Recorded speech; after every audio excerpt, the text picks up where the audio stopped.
Good morning all of you. BSc second year में chemistry की जो 3 बुक्स हैं, part first inorganic chemistry, part second organic chemistry और part third physical chemistry. इसमें सबसे पहले कौन सी पढ़ेंगे हम? Inorganic chemistry.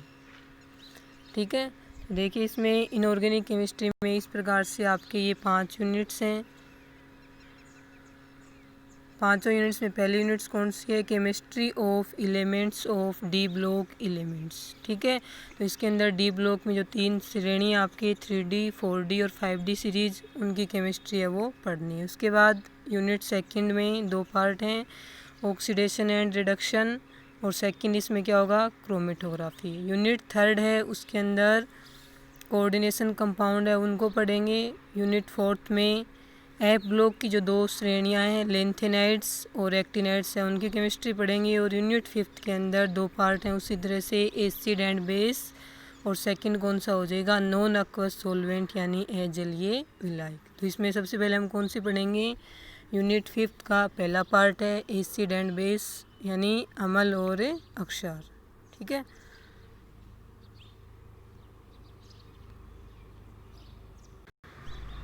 तो चलिए देखते हैं। इसमें यूनिट फिफ्थ का पहला पार्ट हो गया अम्ल व अक्षार।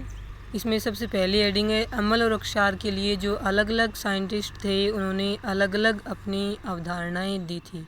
इसमें सबसे पहली अवधारणा किसकी है? आर्हेनियस की अवधारणा। आर्हेनियस है वो इसमें साइंटिस्ट का नाम है, और उसने सन 1894 में अपनी अवधारणा दी थी। इस अवधारणा में उन्होंने क्या बताया कि हाइड्रोजन युक्त वे सभी पदार्थ जो जल में घोलने पर H पॉजिटिव आयन यानी प्रोटॉन मुक्त करते हैं, वे सभी क्या कहलाएंगे? एसिड्स कहलाते हैं। ठीक है, तो वे सभी पदार्थ जो जल में घुलने पे H पॉजिटिव आयन यानी प्रोटॉन मुक्त करते हैं, वे सारे क्या कहलाएंगे? एसिड यानी अम्ल कहलाते हैं। इसमें एग्जाम्पल है, जैसे ये हो गया HX है वो जल में विलय करने पे क्या देगा? H पॉजिटिव आयन प्लस में अक्ष नेगेटिव आयन। जो H पॉजिटिव आयन है यहाँ पे वो क्या हो जाएगा? प्रोटॉन। ठीक है, H पॉजिटिव आयन को क्या बोल रहे हैं यहाँ पे? प्रोटॉन। उसी प्रकार से ये जो अक्ष HX है, HX की जगह हम क्या लिख सकते हैं? इसमें जो अक्ष है वो क्या होगा? यहाँ पे हेलोजेंस होंगे। जैसे इसमें क्या हो जाएगा? ठीक है, तो इसके एग्जाम्पल क्या हो जाएंगे? HX वाले के जैसे हो जाएगा, अक्ष की जगह हेलोजन रखेंगे तो क्या आएगा इसमें? HF, HCl, HBr और HI, यानी जितने भी हेलाइड्स हैं चारों के चारों, ये किस में रखे जाएंगे? एसिड्स में रखे जाएंगे, क्योंकि ये चारों जो हेलाइड्स हैं वो क्या करते हैं? इनको जल में विलय करने पर ये H पॉजिटिव आयनों को मुक्त कर देते हैं। ठीक है, उसके बाद देखिए इसके अंदर है सेकंड, आर्हेनियस ने बेस या अक्षार के लिए क्या बताया था? कि वे सभी हाइड्रोक्सी कंपाउंड्स का मतलब क्या होता है?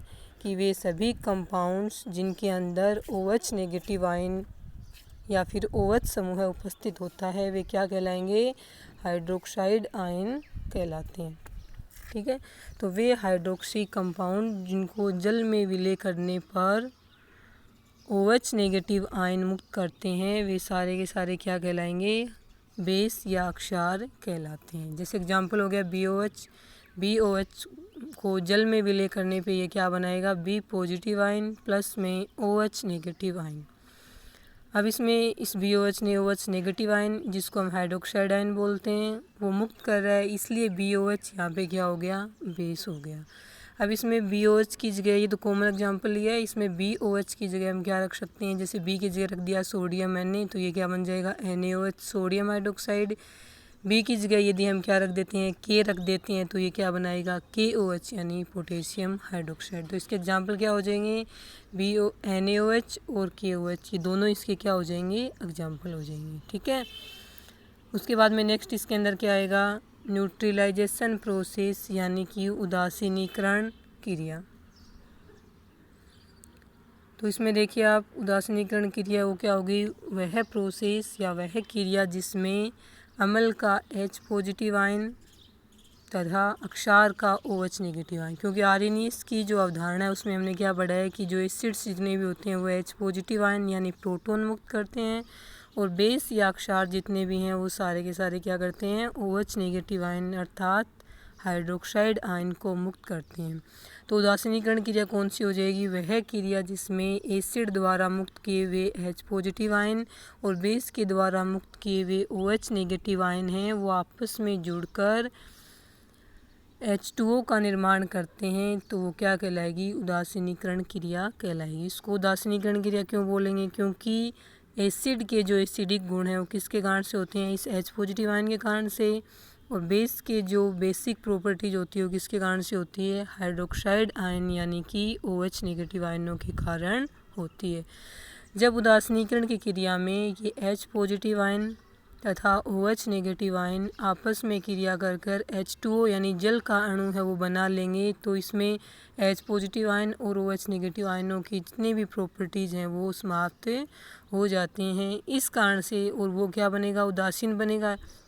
यानी यहाँ पे ये क्या बन गया? उदासीन बन गया। ठीक है, H2O की प्रॉपर्टी कैसी हो जाएगी? ये क्या है? उदासीन विलयन है। इस कारण से इस अभिक्रिया को हम क्या बोलेंगे? उदासीनीकरण अभिक्रिया कहा जाता है। ठीक है, उसके बाद नेक्स्ट इसमें देखिए H पॉजिटिव आयन और OH नेगेटिव आयन यानी प्रोटॉन और हाइड्रोक्साइड आयनों की संख्या के आधार पे जो विलयन होते हैं सॉल्यूशन वो निम्न 3 प्रकार के होंगे। पहला हो जाएगा इसमें उदासीन विलयन या न्यूट्रल सॉल्यूशन, सेकंड हो जाएगा अम्लीय विलयन या एसिडिक सॉल्यूशन, और थर्ड इसमें क्या हो जाएगा? बेसिक सॉल्यूशन या अक्षारीय विलयन। तीनों को एक एक करके पढ़ेंगे। सबसे पहला इसमें क्या है? उदासीन विलयन या न्यूट्रल सॉल्यूशन। तो उदासीन विलयन कौन सा होगा? वह विलयन जिसमें H पॉजिटिव आयन यानी प्रोटॉन व OH नेगेटिव आयन यानी हाइड्रोक्साइड दोनों आयन हैं वो समान संख्या में उपस्थित होते हैं, तो वो विलयन क्या कहलाएगा? उदासीन विलयन कहलाता है। जैसे H पॉजिटिव आयन है उनकी संख्या कितनी हो? 7, और OH नेगेटिव आयन है उनकी संख्या भी कितनी है? 7 है। तो दोनों की संख्या, मात्रा नहीं देखनी, यहाँ पे क्या देखनी है? संख्या देखनी है। तो वह विलयन जिसमें H पॉजिटिव आयन और OH नेगेटिव आयन समान संख्या में उपस्थित होते हैं वो उदासीन विलयन कहलाता है। अब एग्जाम्पल है इसमें H2O है वो एक उदासीन विलयन है क्योंकि H2O को हम वियोजित करते हैं तो क्या बनता है? एक H पॉजिटिव आयन और एक OH नेगेटिव आयन। तो H2O का जो सॉल्यूशन है उसमें H2O के जितने भी मॉलिक्यूल यानी अणु होंगे वो सभी वियोजित होकर के बराबर संख्या में H पॉजिटिव और OH नेगेटिव आयन देते हैं, इसलिए इस विलयन को क्या कहा जाएगा? उदासीन विलयन है वो कहा जाएगा। इसका सेकंड पार्ट कौन सा होगा? एसिडिक सॉल्यूशन यानी अम्लीय विलयन। तो इसकी डेफिनेशन क्या हो जाएगी? ऐसा विलयन या वह विलयन जिसमें H पॉजिटिव आयनों की संख्या OH नेगेटिव आयनों की संख्या से ज़्यादा होती है वह क्या कहलाएगा? एसिडिक सॉल्यूशन कहलाता है। तो वो विलयन जिसके अंदर प्रोटॉन या H पॉजिटिव आयनों की संख्या OH नेगेटिव आयनों की संख्या से ज़्यादा होती है उस विलयन को अम्लीय विलयन कहा जाता है। तो ठीक है, सबसे पहले हम एक उदासीन विलयन लेते हैं। उस उदासीन विलयन को हम अम्लीय विलयन या एसिडिक सॉल्यूशन में किस प्रकार से चेंज करेंगे वो यहाँ पे दिया हुआ है। तो उदासीन विलयन को हम अम्लीय विलयन में निम्न 2 प्रकार से चेंज कर सकते हैं। तो सबसे पहले इसमें क्या आता है? पहले क्या करेंगे कि विलयन के अंदर, विलयन कौन सा है यहाँ पे? उदासीन विलयन है। ये जो विलयन है वो कौन सा है यहाँ पे? उदासीन विलयन। तो उदासीन विलयन में कोई ऐसा पदार्थ डाला जाए जो H पॉजिटिव आयनों को मुक्त करता हो। क्या करता हो? H पॉजिटिव आयनों को मुक्त करता हो। तो H पॉजिटिव आयनों को मुक्त करने वाला तो पदार्थ कौन सा कहलाता है? एसिड कहलाएगा। तो विलयन में हम बाहर से कोई ऐसा पदार्थ डालें जो H पॉजिटिव आयनों को मुक्त करे। जैसे हमने डाल दिया इसके अंदर उदासीन विलयन था पहले, उसमें डाल दिया हमने HCl। तो HCl है उस विलयन में डालेंगे, उसके बाद में वो वियोजित होगा, वियोजित होकर के वो क्या बनाएगा? H पॉजिटिव आयन और Cl नेगेटिव आयन बनाएगा। अब हम जानते हैं कि HCl क्या होता है? एसिड होता है। अब ये H पॉजिटिव आयनों को क्या कर रहा है? मुक्त कर रहा है। तो H पॉजिटिव आयनों की संख्या क्या हो जाएगी? बढ़ जाएगी इस विलयन में, क्योंकि HCl का ये तो हमने एक ही मॉलिक्यूल लिया है। HCl का हम क्या डाल रहे हैं? विलयन डाल रहे हैं। उस HCl के विलयन में बहुत सारे HCl के अणु होंगे। जितने HCl के अणु होंगे वो उतने क्या करेंगे? H पॉजिटिव आयनों को मुक्त करते हैं। अब ये जो H पॉजिटिव आयन है वो जितनी संख्या में होंगे उतनी ही ज़्यादा मात्रा में उदासीन विलयन में H पॉजिटिव आयनों की संख्या है वो बढ़ जाएगी। H पॉजिटिव आयनों की संख्या अधिक होती है तो विलयन कैसा बन जाएगा? अम्लीय विलयन बन जाता है। अब HCl की जगह अब इसके अंदर कोई भी ऐसा एसिड डाल सकते हैं जो इस विलयन में विलय होकर के क्या बनाता हो? H पॉजिटिव आयनों को मुक्त करता हूँ। तो विलयन में H पॉजिटिव आयनों की संख्या बढ़ जाएगी, बढ़ जाने से क्या बनेगा, अम्लीय विलयन है वो बन जाता है। ठीक है, उसके बाद में इसमें नेक्स्ट देखेंगे हम कि उदासीन विलयन को हम किस प्रकार से अम्लीय विलयन में चेंज कर सकते हैं। तो सेकंड टाइप इसमें क्या हो जाएगा कि विलयन में हम कोई ऐसा पदार्थ डालें बाहर से जो कि OH नेगेटिव आयनों के साथ में क्रिया करता हो। जब बाहर से डाला गया पदार्थ OH नेगेटिव आयनों के साथ में क्रिया करेगा तो OH नेगेटिव आयनों की संख्या क्या हो जाएगी, कम हो जाएगी। तो इसमें हमने बाहर से क्या डाला है, BOH थ्राइस। ठीक है, BOH थ्राइस, बी यहाँ पे क्या है, बोरोन नहीं है, बी की जगह हम कोई भी कंपाउंड्स और रख, जैसे हमने रख दिया एल्यूमिनियम, Al रख दिया। तो ये एल्यूमिनियम ट्राई हाइड्रोक्साइड है, इसने क्या किया कि OH के साथ में क्या किया, इसने क्रिया की है। OH नेगेटिव आयन के साथ में क्रिया करेगा तो ये क्या बनेगा, BOH4 नेगेटिव या हाइड्रोक्साइड आयन बना लिया इसने। तो इसके अंदर हम क्या देखेंगे कि अब ये बराबर, पहले क्या थे, बराबर संख्या में थे H पॉजिटिव आयन, मान लीजिए 7 हैं और 7 ही क्या है, इसमें OH नेगेटिव आयन है। फिर वो विलयन क्या था, उदासीन विलयन था। फिर हमने उसमें बाहर से क्या डाल दिया, BOH थ्राइस का विलयन डाला है। तो BOH थ्राइस का विलयन है वो क्या करेगा, एक OH नेगेटिव आयन के साथ में क्रिया करेगा, ये बना लिया इसने, यौगिक, ये कंपाउंड बना लिया। तो विलयन में से जो 7 H पॉजिटिव और 7 OH नेगेटिव आयन थे, उसमें से OH नेगेटिव का एक आयन कम हो गया। उसी प्रकार से हम जितने इसके BOH थ्राइस के अणु होंगे उतने ही OH नेगेटिव आयन इससे क्रिया करेंगे, उतने ही OH नेगेटिव आयनों की संख्या क्या हो जाएगी, कम हो जाएगी। जब OH नेगेटिव आयनों की संख्या हो जाएगी तो अपने आप ही H पॉजिटिव आयनों की संख्या इसमें बढ़ जाएगी, और H पॉजिटिव आयनों की संख्या जितनी ज़्यादा होती है वो विलयन क्या कहलाएगा, एसिडिक विलयन कहलाता है। ठीक है, तो इन दो तरह से हम उदासीन विलयन होता है उसको अम्लीय विलयन में चेंज कर सकते हैं। अब इसमें देखो ये BOH थ्राइस है, इसको आप ये भी बोल सकते हो कि ये BOH थ्राइस है, ये OH नेगेटिव आयनों को मुक्त क्यों नहीं करता है। यदि ये OH नेगेटिव आयनों को मुक्त करता हो तो विलयन में, यानी उदासीन विलयन में इसको डालने पर, उदासीन विलयन में BOH थ्राइस को डालने पे क्या होगा, OH नेगेटिव आयनों को मुक्त करेगा। ये OH नेगेटिव आयनों को मुक्त करने से OH नेगेटिव आयनों की संख्या बढ़ जाएगी। तो ये विलयन कैसा बनेगा, क्षारीय विलयन बनेगा। जबकि हमें कौन सा बनाना है, एसिडिक विलयन बनाना है। तो इसके लिए क्या होता है कि ये जो BOH थ्राइस होता है इसके अंदर OH नेगेटिव आयनों को मुक्त करने की जो रेट या दर होती है वो OH नेगेटिव आयनों से जुड़ने की दर से क्या होती है, कम होती है। तो यहाँ पे रिएक्शन कौन सी होगी, वही होगी जिसकी रेट या दर क्या होती है, ज़्यादा होती है। ठीक है, तो यहाँ पे जो BOH थ्राइस है वो OH नेगेटिव आयनों को मुक्त नहीं करता, जबकि यह OH नेगेटिव आयनों के साथ में क्रिया करके BOH4 नेगेटिव आयन है वो बना लेगा। ठीक है, उसके बाद में नेक्स्ट देखें, तीसरा विलयन का प्रकार है इसमें क्षारीय विलयन या बेसिक सॉल्यूशन। इसके अंदर क्या होगा, डेफिनेशन देखें इसकी, ऐसा विलयन जिसमें OH नेगेटिव आयनों यानी हाइड्रोक्साइड आयनों की संख्या H पॉजिटिव आयनों से क्या होगी, ज़्यादा होती, तो वो क्या कहलाएगा, बेसिक सॉल्यूशन कहलाता है। ठीक है, तो अब इसके अंदर हम क्या देखेंगे कि ऐसा विलयन जिसके अंदर OH नेगेटिव आयनों की संख्या क्या है, इस विलयन में OH नेगेटिव जो आयन हैं, हाइड्रोक्साइड आयन है, उनकी संख्या H पॉजिटिव आयनों की संख्या से क्या है, ज़्यादा है। ठीक है, इसलिए ये विलयन क्या कहलाएगा, क्षारीय विलयन कहलाता है। अब सेकंड इसके अंदर सेम वही है कि उदासीन विलयन होता है उसको हम किस प्रकार से बेसिक सॉल्यूशन में चेंज कर सकते हैं। पिछले वाले में क्या किया था इसके अंदर कि न्यूट्रल सॉल्यूशन को हमने दो प्रकार से एसिडिक सॉल्यूशन में चेंज किया था, उसी प्रकार से यहाँ पे हम उदासीन विलयन को निम्न दो प्रकार से अक्षारीय विलयन में चेंज करेंगे। ठीक है, तो इसमें दो प्रकार से करेंगे। इसमें पहला प्रकार क्या हो जाएगा कि विलयन में बाहर से कोई ऐसा पदार्थ डाला जाए जो कि OH नेगेटिव आयनों को मुक्त करता हो। तो OH नेगेटिव आयनों को मुक्त करेगा तो विलयन के अंदर OH नेगेटिव आयनों की संख्या क्या होगी, बढ़ जाएगी। विलयन में OH नेगेटिव आयनों की संख्या बढ़ेगी तो विलयन कैसा हो जाएगा, उदासीन विलयन से अक्षारीय विलयन में चेंज हो जाता है। जैसे हमने डाला है यहाँ पे NaOH। ठीक है, NaOH वियोजित होकर क्या बनाएगा, Na पॉजिटिव प्लस में OH नेगेटिव आयन, यहाँ पे इसने क्या बना लिया, हाइड्रोक्साइड आयन। अब हाइड्रोक्साइड आयन हैं उनकी संख्या विलयन में क्या होगी, ज़्यादा हो जाएगी। जितने NaOH के विलयन में जितने NaOH के अणु होंगे उतने ही हाइड्रोक्साइड आयनों को मुक्त करेगा, और उदासीन विलयन में उतने ही OH नेगेटिव आयनों की संख्या बढ़ जाने से विलयन कैसा हो जाएगा, उदासीन विलयन से ये अक्षारीय विलयन में चेंज हो जाता है।